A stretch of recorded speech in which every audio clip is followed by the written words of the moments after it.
আজকের বিষয়টা হলো প্র্যাকটিকাম এক্সাম কিভাবে হয়, কি প্রশ্ন আসতে পারে এই বিষয়টা নিয়ে।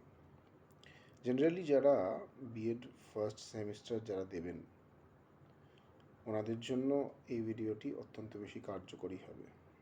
প্রথম কথা হচ্ছে, যেহেতু প্রথম বর্ষের প্রথম সেমিস্টারের জন্য সবাই প্রস্তুতি নেবে এবং স্বাভাবিকভাবেই প্র্যাকটিকাম বিষয়ে নলেজ অতটা নাও থাকতে পারে এই মুহূর্তে, বা কীরকম এক্সাম হবে সেই বিষয়েও সবাই অন্ধকারে।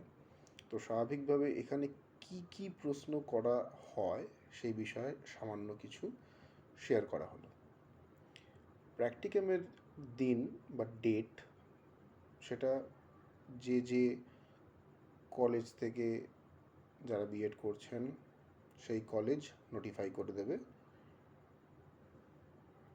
এবার মেন পরীক্ষা হয়ে যাওয়ার পরে, মানে বিএডের ফার্স্ট সেমিস্টার পরীক্ষা হয়ে যাওয়ার পরে জেনারেলি 2-3 সপ্তাহের মধ্যেই কিন্তু প্র্যাকটিকাম এক্সামটা দিয়ে দেওয়া হয়। এবার এই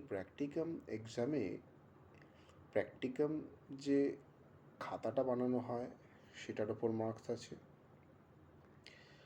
সেই যে খাতা আপনারা বানাচ্ছেন সেই খাতাটা কতটা নিট এবং ক্লিন, সেই খাতার মধ্যে আপনাদের যে কন্টেন্টটা আছে সেগুলো সঠিক কি না, সেগুলোর ওপর তো মার্কস আছেই।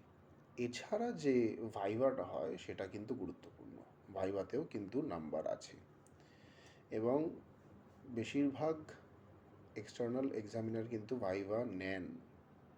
তো ভাইভাতে কী ধরনের প্রশ্ন আসতে পারে?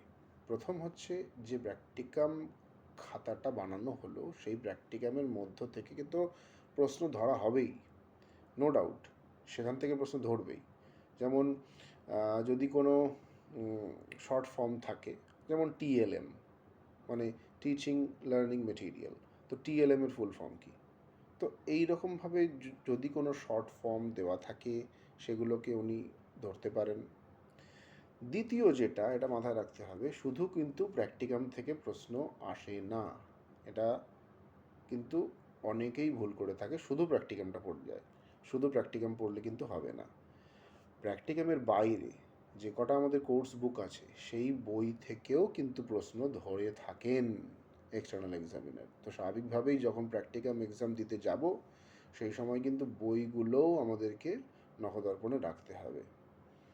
কিছু জিনিস কিন্তু আমাদেরকে মাথায় রাখতেই হবে বইয়ের, কারণ রিসেন্টলি হয়তো এক্সাম দিয়েই আমরা প্র্যাকটিকামের জন্য যাব। তো স্বাভাবিকভাবেই আমাদের মাথায় তো বিভিন্ন বিষয়, প্রত্যেকটা সাবজেক্টের যে খুঁটিনাটি সেগুলো তো মাথায় রাখতেই হবে।